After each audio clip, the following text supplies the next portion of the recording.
كل صاحب علامه تجاريه مسجله حق قانوني في ان هو يقاضي اي حد بيستغل اسمه بشكل مش قانوني.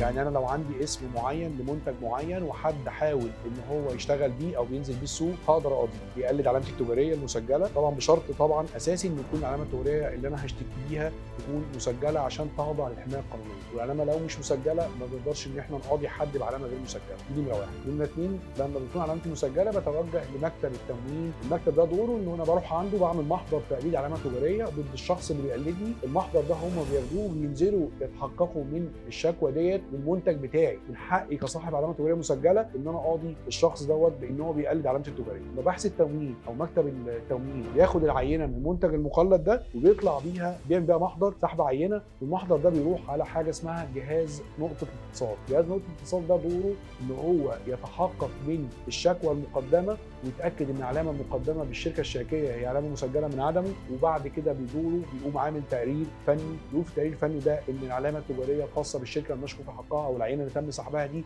مقلده او غير مقلده. لو طلع التقرير بوجود تشابه من شان احداث خلط ولبس، جهاز الاتصال بيحيل الموضوع للنيابه العامه. النيابه العامه بدورها بتحيل ونيابه شؤون ماليه واقتصاديه، ثم المحكمه الاقتصاديه. المحكمه الاقتصاديه بتحكم بالاتلاف والتغريم والمصادره والتعويض لصالح الشخص الشاكي.